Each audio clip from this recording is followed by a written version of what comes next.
노역형에 처해졌다는 김영철도 하노이 때 이렇게 이야기를 한 바 있습니다.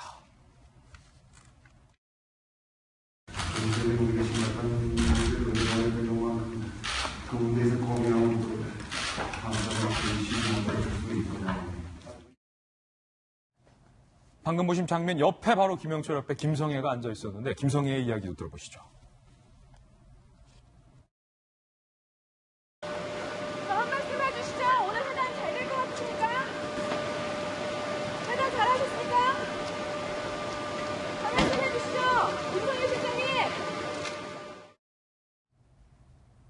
그리고 김성애와 함께 이 정치범 수용소에 처해졌다는 이 신혜영 통역사의 통역 장면도 함께 보시죠.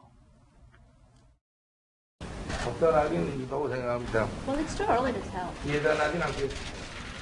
But I wouldn't say that I'm pessimistic. 그러나 나의 직감으로 보면 좋은 결과가 생길 거라고 믿습니다. But from what I feel right now, I do have a feeling that good results will come out.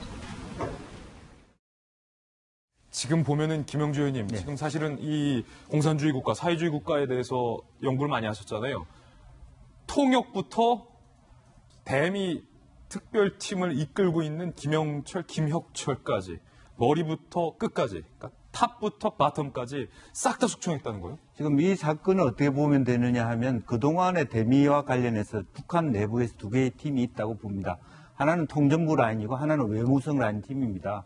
그래서 통전부 라인은 사실 김영철이가 이끌어왔고요.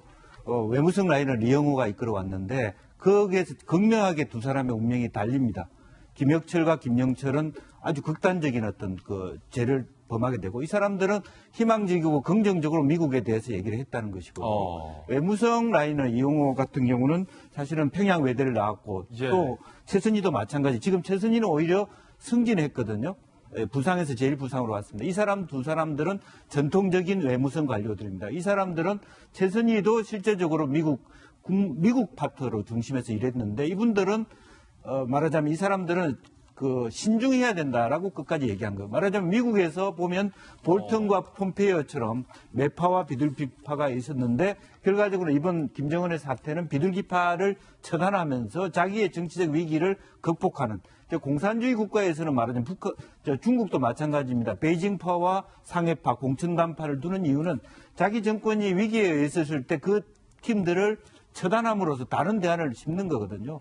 지금 김정은이 하는 일은 바로 전통적으로 보면 이 통전부 라인을 숙청함으로써 자기가 가지고 있는 위기를 그 사람들한테 전가시켜버리면서 새로운 대안으로 만들어가는 이 시그널은 결과적으로는 뭐 통정부가 옳다, 외무성 라인이 옳다가 아니라 전체적인 앞으로의 국제관계 기조를 바꾸겠다.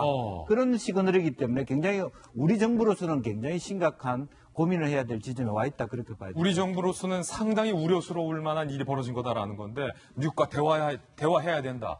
미국과의 대화를 한다면 결과가 좋을 거다라고 얘기를 해왔던 이른바 비둘기파들이 모두 다 숙항이 됐다. 그렇다면 김정은에게 남은 것은 이제 미국과는 도발을 해야 된다라는 매파만 남았다라는 이야기가 되기 때문에 현 우리 정부로서는 상당히 당혹스럽지 않을 수가 없습니다. 김여정까지 숙청할 정도로 김정은이 이 하노이에서 빈손으로 왔다라는 어찌 보면 이 굴욕감에 대한 배신감이 상당히 컸다라는 분석도 나오고 있는데 김여정은 사실 김정국과 함께 기차를 타고 내려오면서 자신의 오빠에게 재떨이까지 챙겨줄 정도로 지극정성 그림자 수행을 한 바 있습니다. 그런 김여정도. 바로 이 장면이었잖아요, 호나 수행님. 네. 지금 말씀해 주셨던 것처럼 지금 김정은 위원장은 정말 불안하구나. 그리고 위기감을 느끼구나라는 거를 좀 느낄 수 있는 지금의 상황인 것 같아요. 왜냐하면 평상시에 남북정상회담 그리고 북미정상회담을 하는 걸 보면서 두 남매의 그 따뜻함 그리고 끈끈함 존경하고 신뢰하고 아낀다라는 걸 너무나 많이 느낄 수 있었잖아요. 그럼에도 불구하고 지금 자신이 아끼는 동생에게 이러한 처리를 이러한 결과 뭔가 근신을 하게 했다라는 것은 좀 불안한 것이 있는 것 같다라는 것을 이미지적으로도 좀 예측할 수 있는 부분인 것 같습니다. 대부분 권력자에게 주목하는 이유 중에 여러 가지가 있잖아요. 그 사람이 가진 권력이 얼마만큼의 힘이 있고 이 사람이 앞으로 무엇을 할 것인가에 대한 예측을 하게 되는데 그 예측을 할 때 바로 최측근을 보게 되는 경우가 있습니다. 근데 사실 그 김여정이라는 김여정은 저 모습에서 사실 저 쪽에서 내릴 때도요, 자신의 모습을 잘 드러내는 게 있었어요. 그러니까 사실은 최측근은 의중 파악이 좀 잘 안 돼야 돼요. 그래서 그 권력자가 어떤 생각을 갖고 있는지를 모르게 해야 되거든요.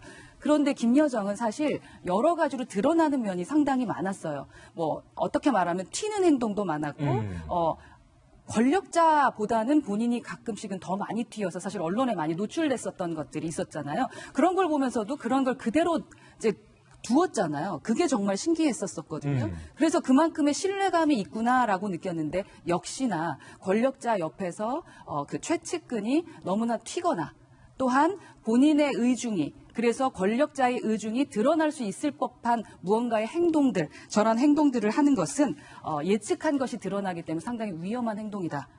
그랬고 지금도 그러한 위험한 행동을 했던 동생에 대해서는 이러한 처벌을 한 것이 아닌가라는 것을 예측할 수 있을 것 같습니다. 지금 손수호 변호사님 대북 소식통 이야기도 지금 들려오고 있는데 김여정에 대해서 숙청했다라는 이유는 앞서 다른 사람들과는 조금 결이 다른데 그러니까 이번 하노이 회담의 빈손뿐만 아니라 지금 대북 소식통 얘기가 상당히 흥미로운데 그 아까 어떤 잿더리 들고 치중 드는 장면이 전 세계에 노출이 됐잖아요. 그거를 북한 내부에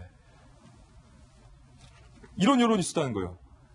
저게 노출됐다는 것은 김여정에게 굉장히 부적절한 처신이다라는 지적이 상당히 빗발쳤다는 거예요. 저희로서는 사실은 좀 이해가 안 되는 대목인데. 사실 김정은이 실권자로서 모든 권력을 장악하고 있죠. 하지만 김정은 전의 그 지도자들도 마찬가지고 사실 내부에는 여러 그런 갈등들은 있습니다. 그리고 또 파워게임도 있었고요. 지금은 아마 그때보다 더 심하겠죠. 더 심하다. 물론 대외적으로 드러난 것은 모든 것을 장악하고 있고 일사불란하게 지휘 통제받는 것으로 보이는 측면이 있지만 사실 그 수면 아래에서는 여러 가지 갈등과 서로 암투들이 있거든요. 특히 김정은의 어떤 그 영향력이 미치는 그런 그 범위 같은 것도 다를 수가 있거든요. 따라서 여러 가지 김정은도 전체를 다 아우르고 가야 본인의 실권을 유지할 수 있지 않겠습니까? 따라서 반발 또는 약간의 불만이 나온다면 그것을 무마시키고 좀 자제시키기 위한 여러 가지 조치를 취하는데 아마 김여정에 대한 그런 조치도 그런 수단의 일환이 아닌가 생각합니다. 더 이상 튀면 안 된다. 튀지 말라. 어찌 보면 자신의 여동생을 그런 비판적인 여론에서 조금 보호하는 차원에서 한 발 뺀 조치일 수도 있다는 현재 해석도 나오고 있습니다. 두 번째 소식까지 전해드렸습니다.